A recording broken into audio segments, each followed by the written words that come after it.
के शुरू में हम एक आदमी को देखते हैं जो किसी जगह पर खुदाई कर रहा था, लेकिन उस जगह के बारे में उसे पता नहीं था कि ये जिस जगह पर खुदाई कर रहा था वो हेल यानी जहन्नुम नर्क का दरवाजा था। अब उसने खुदाई करते करते उस रास्ते को खोल दिया था जिसमें से सारी हेल की आत्माएं बाहर आ सकती थी। ये सभी वो आत्माएं थी जिन्हें सजा के तौर पर हेल में भेजा गया था। अब उसने गलती से रास्ता खोल तो दिया था जिस बारे में वो खुद भी कुछ नहीं जानता था। तभी एक बहुत ही ताकतवर आत्मा उस आदमी के जिस्म में आ जाती है और उस पर काबू पा लेती है। अब इसके बाद हमें 1 महीने बाद का सीन दिखाया जाता है जहां दूसरे टाउन में वहां का शेरिफ अपनी बेटी को स्टेशन पर लेने आया था। उसकी बेटी एक लड़के के साथ आई थी जिससे वो शादी करने वाली थी, पर शेरिफ को वो बिल्कुल भी पसंद नहीं था। लेकिन तभी यहाँ पर कुछ गुंडे आकर हमला कर देते हैं। शेरिफ भी उन पर गोलियां चलाता है, पर इसी लड़ाई के दौरान शेरिफ को एक गोली लग जाती है और वो मर जाता है। और जो गुंडे उधर आए थे वहाँ से सब लोगों को पकड़कर अपने साथ ले जाते हैं। अब शेरिफ मरने के बाद सीधा हेवन यानी जन्नत में चला जाता है। ये सीधा RIPD डिपार्टमेंट में आ गया था,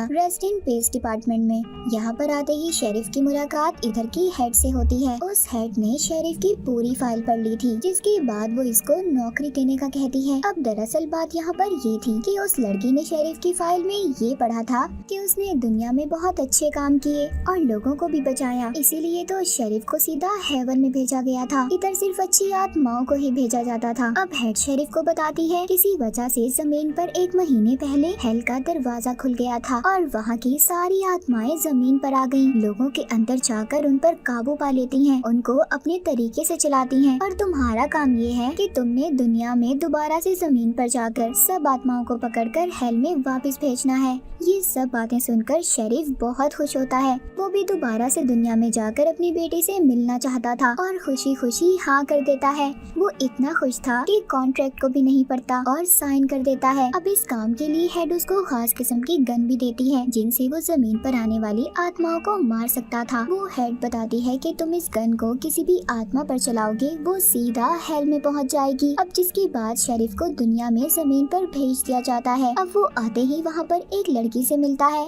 जिसका नाम जेन था, जो इस काम में इसकी साथी थी और इसका साथ देगी। इधर ही टाउन में हम कुछ गुंडों को देखते हैं जो एक बैंक में आकर पैसे तो नहीं लूटते, वो लोगों को पकड़कर अपने साथ ले जा रहे थे। अब शेरिफ भी इधर आकर अपने घर चला जाता है, पर जेन उसको उसकी बेटी से मिलने के लिए रोकती है। वो कहती है तुम्हारी बेटी तुम्हें नहीं पहचानेगी, तुम्हें वापस से दुनिया में आने की इजाजत तो मिली है, पर तुम्हें तुम्हारा अपना जिस्म बल्कि किसी और का जिस्म दिया गया है। अब यहाँ पर हम जीन और शेरिफ का असल चेहरा देख पाते हैं। इन दोनों को 2 औरतों का जिस्म दिया गया था, यानी कि आम इंसानों को ये दोनों नहीं दिखाई देंगे क्योंकि ये मर चुके थे। और अगर तुम अपनी बेटी से प्यार करते हो, अगर तुम उसको सब कुछ सच बता भी दोगे तो वो नहीं समझ पाएगी कि असलियत सच्चाई क्या है। ये सब बातें सुनने के बाद शेरिफ को काफी दुख होता है और वो अपनी कब्र के पास जाकर बैठ जाता है। तभी उधर शेरिफ का दोस्त आता है, ये भी इनको नहीं पहचान पाता। उसे भी ये दोनों 2 औरतें ही नजर आ रही थी। वो इनको बताता है कि शेरिफ की बेटी को कुछ गुंडे पकड़ कर ले गए हैं। अब जल्दी से ये उन गुंडों का पीछा करते हैं। ये वो ही आदमी थे जिन्होंने बैंक के कुछ लोगों को भी पकड़ा था।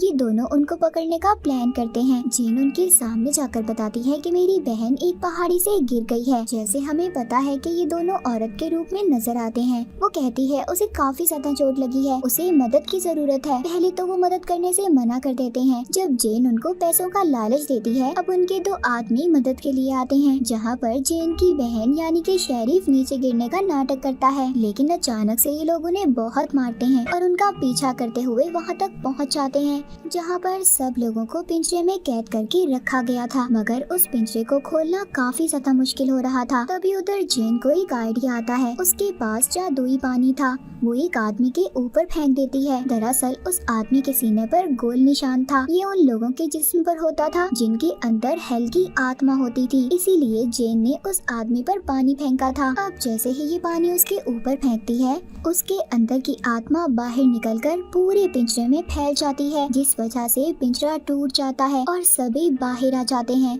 उधर शेरिफ गन निकालकर आत्माओं पर चलाने लगता है और सबको दोबारा से हेल नर्क में भेज देता है। यहीं पर इनको स्किनी नाम का लड़का मिलता है जिसके अंदर भी हेल की आत्मा थी और ये उस आत्मा के लिए काम कर रहा था जो उस आदमी के अंदर थी जिसको हमने कहानी के शुरू में खुदाई करते देखा था। शेरिफ इसको भी मारने वाला था। वो कहता है तुम मुझे मारकर क्या करोगे, और मैं उस आत्मा का साथ इसलिए दे रहा हूँ क्योंकि वो बहुत ताकतवर है और उसके पास तुम्हारे जैसी गन भी है। मुझे गलती से हेल में भेजा गया है। वो आत्मा शेरिफ को बताती है जो उस लड़के के अंदर थी, मुझे गलती से हेल में भेजा गया था, मैं सिर्फ चोरी ही करता था, मेरा इतना बड़ा गुनाह नहीं था। अब शेरिफ उससे पूछता है उसे तस्वीर दिखाकर ये आदमी कहाँ पर मिलेगा जो सब लोगों को अगवा कर ले जा रहा है। इन्हीं बताता है कि वो आदमी सबको पकड़कर उसी आदमी के पास ले जाता है जिसके अंदर हेल की खतरनाक आत्मा है और वो सबको उस जगह पर भेज देता है जहाँ पर हेल का दरवाजा है। पर कोई भी ये नहीं जानता कि उस आदमी का आखिर मिशन क्या है, वो क्या चाहता है। इसीलिए शेरिफ जेन भी स्किनी को लेकर उधर जाने का फैसला करते हैं। पहुंचकर देखते हैं कि सारा टाउन खाली था, उधर बहुत कम लोग थे। ये यहाँ के मेयर के पास जाते हैं और उसके होटल में कमरा मांगते हैं, पर मेयर दो औरतों को देखकर यानी जेन और शेरिफ को देखकर कमरा देने से मना कर देता है। पर ये दोनों अपनी गन दिखाकर उससे कमरा ले लेते हैं। जिसके बाद ही वहाँ पर टाउन की एक औरत से पूछते हैं कि टाउन के सभी लोग कहाँ पर हैं। वो औरत इनको बताती है कि टाउन के मेयर ने एक अफवाह उड़ाई थी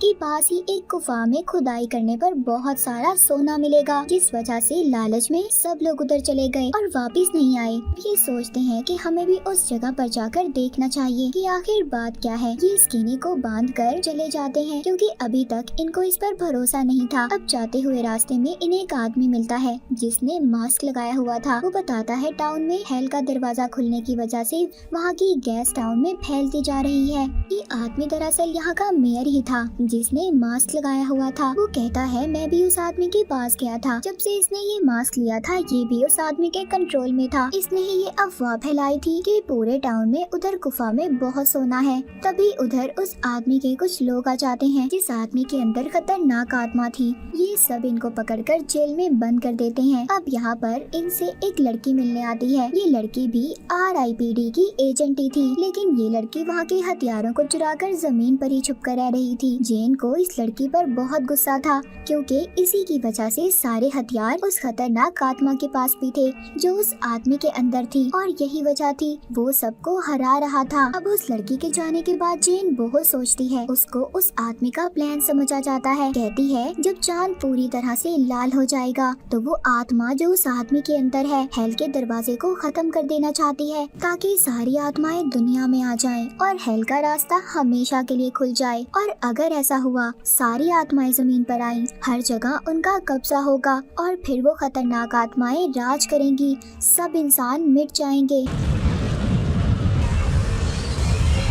शेरिफ भी सब सुनकर काफी हैरान होता है। तभी यहाँ पर स्किनी आ जाता है और इन दोनों को बचा लेता है और साथ ही एक कागज दिखाता है जिस पर सब लिखा था। जब शेरिफ के गुंडों के हमले में मौत हुई तो स्किनी ने उसे नहीं मारा था। यहाँ पर इस पर इल्जाम था कि इसने शेरिफ पर गोली चलाई थी। वो कहता है मैंने आज तक किसी को नहीं मारा और स्किनी को भी उसी औरत ने छुड़ाया था जिसने इनको मेयर के बारे में बताया था। अब ये सारे प्लान करते हैं कि अंदर कैसे जाना है, मगर जेन यहाँ पर अंदर जाने से मना कर देती है। दरअसल जेन जब इंसान थी यानी जिंदा थी तो इसको सब लोगों ने मिलकर चुड़ैल समझकर जला दिया था। तब से ये बेचारी आग से डरती थी। वो शेरिफ से कहती है कि मेरे पास लड़ने के लिए जादुई पानी है। दरअसल ये पानी इनके गॉड के आंसू थे और उस हेल के रास्ते में इन्होंने ये आंसू डालने थे ताकि इससे हेल का दरवाजा बंद हो जाए। अब वो बोतल वो शेरिफ को दे देती है पर वो लेने से मना कर देता है। कहता है कि नहीं, इसे मैं नहीं लूंगा, तुम्हें खुद ही अंदर आकर लड़ना होगा, अपने डर का सामना करना होगा। अब ये अंदर जाकर उन आत्माओं से लड़ने लगते हैं जो इंसानों के अंदर थी, जिन्होंने इंसानों को अपने कब्जे में लिया हुआ था। शेरिफ स्किनी से कहता है सबको बचाओ और सबको बाहर ले जाओ, पर यहाँ पर वो आदमी इन पर भारी पड़ रहा था क्योंकि उसके अंदर बहुत खतरनाक आत्मा थी। अब यहाँ पर खुद ही अंदर जेन आ जाती है। वो उस जादुई पानी को उस हेल के रास्ते में गिरा देती है जिससे अब जितनी भी आत्माएं इंसानों के अंदर थी निकलकर उस हेल के रास्ते में चली जाती हैं और वो दरवाजा बंद हो जाता है। पर वो आदमी अभी भी बाहर था जिसके अंदर खतरनाक आत्मा थी जो कहानी के शुरू में देखी थी वो अब उस आदमी के अंदर से निकलकर अपने असली रूप में इनके सामने आ जाती है और इन पर हमला कर देती है। पर उधर शेरिफ अपनी गन लेकर उसमें बचा हुआ जादुई पानी डालकर उस आत्मा को भी खत्म कर देता है। इन्होंने सब आत्माओं को वापस हेल में भेज दिया था जिस मकसद के लिए ये दुनिया में आए थे। ये दोबारा से टाउन में जाते हैं जो अब लोगों से भरा हुआ था। हर तरफ चहल पहल थी। अब यहाँ का नया मेयर स्किनी को बना दिया जाता है और उस औरत को इसका असिस्टेंट बना दिया जाता है जिसने इसको बचाया था। स्किनी के अंदर जो आत्मा थी कहती है मैं हेल में नहीं जाना चाहती। वो एक अच्छी आत्मा थी, इसीलिए जेन इससे वादा करती है कि वो इसे हेवन में ले जाने की कोशिश करेगी, पर तब तक उसे इधर ही मेयर बनकर यहाँ के लोगों की मदद करनी होगी।